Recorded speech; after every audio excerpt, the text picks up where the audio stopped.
ආරංචිලා තමයි කට්ටියම එවිල්ලා ඉන්නේ. වතුවල කට්ටියත් එවිල්ලා වැඩ නවත්තලා තමයි එවිල්ලා ඉන්නේ. එවිල්ලා කැමති වෙන්නේ නැහැ. ඒ හන්දා එවිල්ලා දැන් සොසයිටි වශයෙන් එවිල්ලා අපි හරි මේකට එවිල්ලා මැදිහත් වෙන්න ඕනේ. මේකට කලිනුත් මේව වෙන්න ඉඩ තියෙනවා. ඒ වුණාට මෙච්චර කල් එළියට එවිල්ලා නැහැ. මේක දෙයින් තමයි පොඩ එළියට එන්නේ.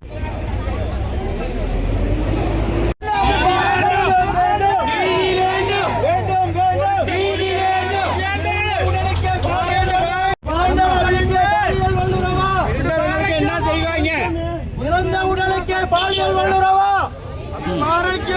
வேண்டும் வேண்டும் நீதி வேண்டும் வேண்டும் நீதி வேண்டும் வேண்டும் வேண்டும் நீதி வேண்டும் வேண்டும் நீதி வேண்டும்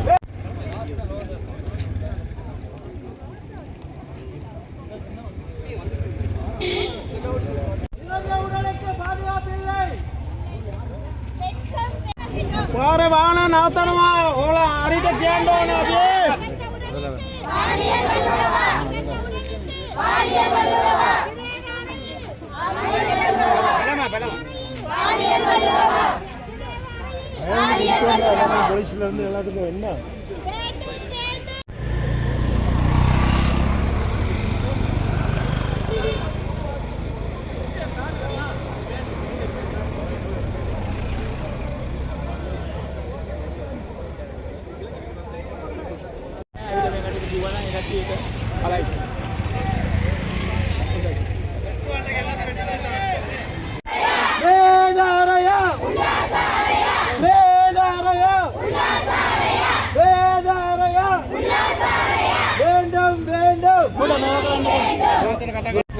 மோச்சரியில் போட்டோன்னே இரவு நேரத்தில் சில ஊழியர்கள் அந்த உள்ளுக்கு போயிட்டு வந்திருக்காங்க. அப்போ நாங்கள் சந்தேகப்படுறோம் அவங்கள ஏன் அந்த 12 மணி நேரமோ இல்லை 11 மணிக்கோ உள்ளுக்கு போகணும், அவங்க போயிட்டு பாலியல் வல்லுறவு அந்த பிள்ளைகளுக்கு செஞ்சாங்களா அப்படிங்கிற பெரிய சந்தேகம் இந்த பிரதேசம் நிகழ்வுது. அதனால இந்த பிரதேசமே ரொம்ப கொதிப்படங்கி இருக்கு. அதனால நாங்கள் வைத்தியசாலை 3-4 நாளைக்கு முதல் எங்களுக்கு தெரிஞ்சாலும் வைத்தியசாலை நிர்வாகம் சரியான ஒரு தீர்வை எடுக்கும். அதே நேரத்தில் அவங்கள போலீஸ் மூலமாக விசாரணைக்கு உட்படுத்தி அந்த குற்றவாளிகளுக்கு தண்டனை கிடைக்கும்னு எதிர்பார்த்தோம். ஆனால் இதுவரைக்கும் நடக்காதனால இன்னைக்கு இந்த மக்கள் அவ்வளோ பேருமே இங்கே கூடியிருக்காங்க. இதுக்கான சரியான தீர்வு வரலன்னா இன்னும் பெரும்பாலான மக்கள் வருவாங்க.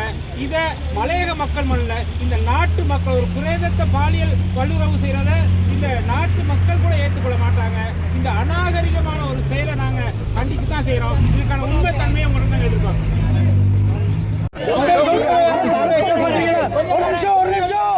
கொஞ்சம் அமைதியா இருங்க. டாக்டர் இப்ப சொன்னதை எல்லாருமே கேட்டுட்டு இருந்தீங்க தானே, இதுக்கு நீங்க என்ன சொல்றீங்க? அதாவது நான் கொஞ்சம் இருங்க, டாக்டர் சொன்னதை நான் விளமா சொல்றேன் உங்களுக்கு.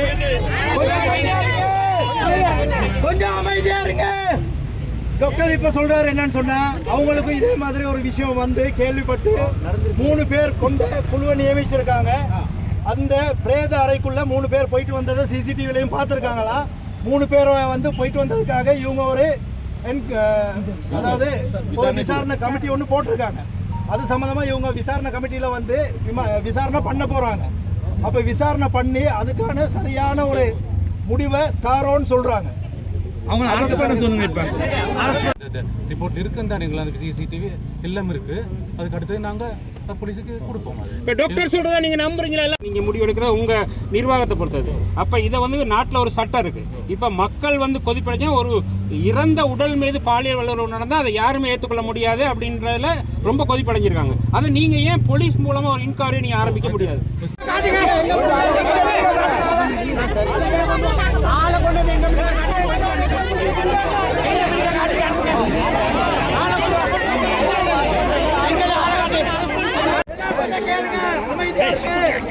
அமைதியா இருக்கு. எல்லாரும் சொல்றத கேளுங்க. அக்கா அமைதியா இருக்கு. காலையில் நாங்கள் எல்லாம் ஏற்பாட்டம் பண்ணோம்.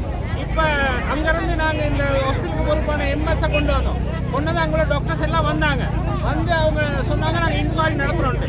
அந்த இன்கொயரியில் எங்களுக்கு திருப்தி கிடையாது. நீங்கள் அவங்கள போலீஸில் நீங்கள் உடனடியாக பாரம் கொடுக்கணும் அப்படின்னு நாங்கள் சொன்னோம். இப்போ உடனடியாக அதுக்கான நடவடிக்கை எடுத்து போலீஸில் கம்ப்ளைண்ட் பண்ணிவிட்டு அவங்கள போலீஸில் பாரம் கொடுக்கறதுக்கான எல்லா நடவடிக்கைகளையும் எடுக்கிறோன்னு சொல்லிட்டாங்க. அப்போ இதுதான் ஒரு அரசாங்கம் ஒரு நடைமுறை ரீதியாக இது நடக்கிற ஒரு விஷயம். அப்போ இந்த விஷயத்தை நம்ம ஏற்றுக்கிட்டு தற்காலிகமாக இந்த ஆர்ப்பாட்டத்தை கைவிட்டோம். இது ஒழுங்காக நடக்கலைன்னா மீண்டும் பல்லாயிரக்கணக்கான மக்கள் வருவாங்க. ஒரு நிமிஷம் அதாவது என்னன்னா இப்போ கொஞ்சம் இருங்க அக்கா, ஒரு நிமிஷம் கேளுங்க, கொஞ்சம் கேளுங்க, சொல்றத கேளுங்க. அதாவது இப்போ வந்து என்னன்னா போலீஸ்ல உள்ள ஓஎஸ்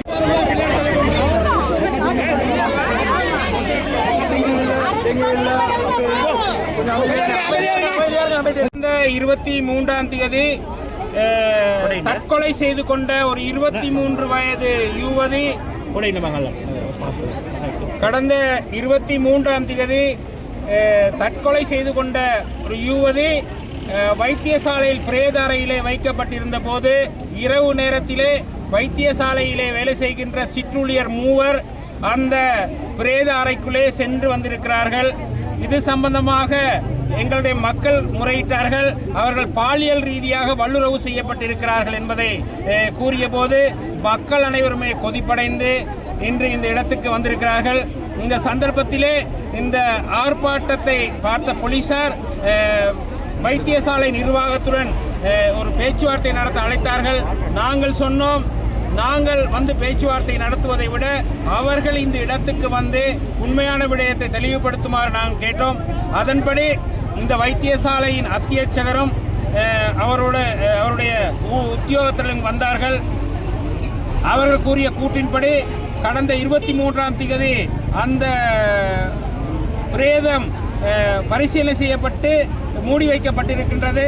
அன்று இரவு வைத்தியசாலையிலே வேலை செய்கின்ற 3 பேர் அந்த பிரேத அறைக்கு சென்று வந்ததாக எங்களுக்கும் தகவல் கிடைத்தது. அது தொடர்பாக நாங்கள் விசாரணைகளை மேற்கொண்டு வருகிறோம். நாங்கள் முதல் நாள் அந்த பிரேதத்தை வைத்ததற்கும் அடுத்த நாள் அந்த பிரேதத்தை பார்ப்பதற்கும் சில வித்தியாசங்கள் காணப்பட்டன. அதனால் எங்களுக்கும் அதிலே சந்தேகம் இருக்கின்றது என்று சொல்லுகிறார்கள். அதுபோல உள்ளக விசாரணை செய்வதாக சொன்னார்கள். நாங்கள் சொன்னோம், உள்ளக விசாரணையில் நாங்கள் திருப்தி அடைய போவதில்லை.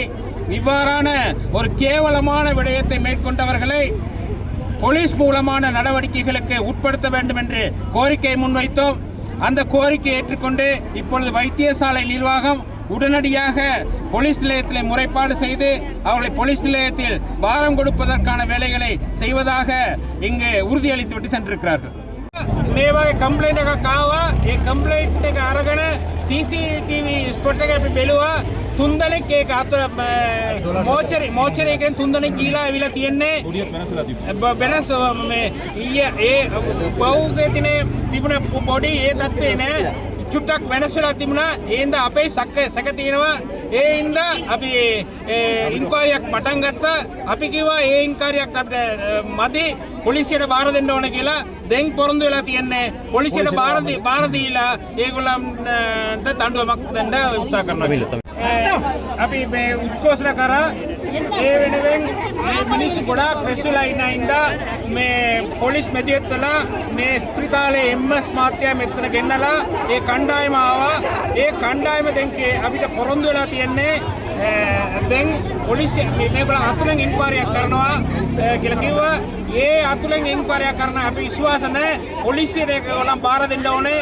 ඒගොල්ලන් ආරක්ෂාවටත් මිනිස්සුගේ ප්‍රශ්න විසඳන්නත් බාර දෙන්න ඕනේ කියලා අපි කිව්වා.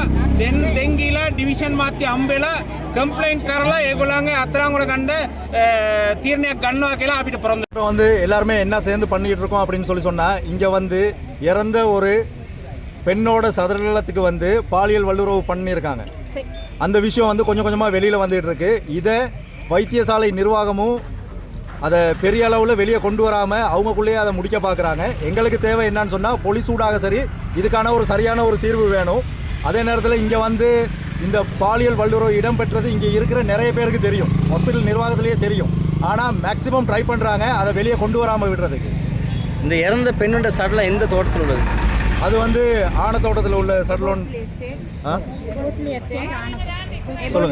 இது வந்து இடம்பெற்ற ஒரு திடீர் மரணம். அது சம்மந்தமாக அட்மிட் பண்ணப்பட்டு கிளாங்கன் வைத்தியசாலையில் கொண்டு வந்து அந்த மையம் சேர்க்கப்பட்டிருந்துச்சு.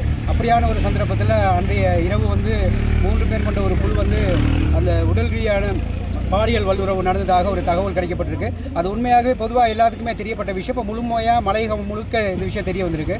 நாங்கள் நோயாளர்கள் இங்கே வாரதுக்கான காரணம் என்ன, சிகிச்சை பெற்று நலம் பெற்று வீடு திரும்பணுன்ற வார ஒரு சந்தர்ப்பத்துக்காக தான் வைத்தியசாலையை நாடி வாரம். ஆனால் எங்களுக்கு உண்மையான இவ்வாறான சந்தர்ப்பங்கள் பார்க்குற நேரம் உயிரோடு வாரவங்களுக்கும் முழுமையான ஒரு பாதுகாப்பு இருக்குமா அப்படின்றதுல மிகப்பெரிய ஒரு சந்தேகமாக இருக்குது. அது மட்டும் இல்லாமல் எங்களுடைய கௌரவ கணபதி கனகராஜ் அவர்கள் சொன்னது போது இந்திய அரசாங்கத்தின் ஊடாக கொண்டு வரப்பட்ட இது முழுமையாக மலைய மக்களுக்கு போய் சேரணுன்ற அடிப்படையில் தான் அந்த வைத்தியசாலை அமைக்கப்பட்டிருந்துச்சு. அப்படியான ஒரு சந்தர்ப்பத்தில் எங்களுக்கு இப்படியான ஒரு கொடுமைகள் நடக்குமா இருந்தால், எங்களுடைய அதாவது பெண்களுக்கு இப்படியான இதுகள் நடக்குமா இருந்தால் நாங்கள் கட்டாயமாக மக்கள் பிரதிநிதி அப்படின்ற அடிப்படையில் குரல் கொடுக்கக்கூடியவர்களாக நாங்கள் இருக்கோம். அதன் அடிப்படையில் தான் இன்றைக்கி கிளங்கன் வைத்தியசாலையினுடைய வளாகத்தில் இப்படியான ஒரு இது ஏற்பாடு செய்யப்பட்டிருக்கிறது. அது இல்லாமல் உண்மையாகவே வெக்கத்தை விட்டு சொல்லப்போனால் பாட்டியை கொண்டு வந்து நிப்பாட்டுறதுல கூட எங்களுக்கு பயமாக இருக்குது. ஏன்னா பாட்டியும் நாளைக்கு வலுவுறுப்படுத்துறதுக்கான வாய்ப்பு இருக்குது அப்படின்றது தான் இந்த செயலில் நாங்கள் பார்க்கக்கூடியதாக இருக்குது. இதுக்கு உண்மையாக நீதி வேண்டி இன்றைக்கி இந்த போராட்டம் நடக்குது. நீதி கிடைக்காத பட்சத்தில் இதை விட மிகப்பெரிய ஒரு வலுப்பெறக்கூடிய ஒரு வாய்ப்பும் இருக்குது.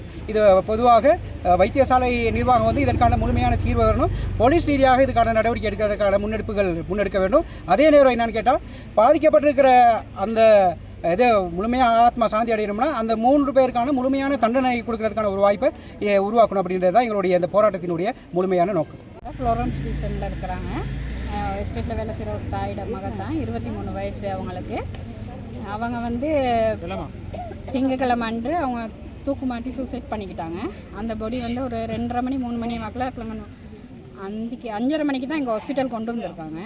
கொண்டுட்டு பாரம் கொடுத்துட்டு அன்றைக்கி பொடி எடுக்கலானால போயிட்டாங்க. அடுத்த நாள் தான் பொடி எடுத்திருக்காங்க. அப்போ அந்த பொடியில் அந்த இறந்த பொடிக்கு இங்கே இருந்த 3 பேர் பாலியல் துஷ்பிரயோகங்களில் ஈடுபட்டிருக்காங்க. இங்கே ஹாஸ்பிட்டலில் இருந்து இன்சார்ஜ் மைய வாட்டில்.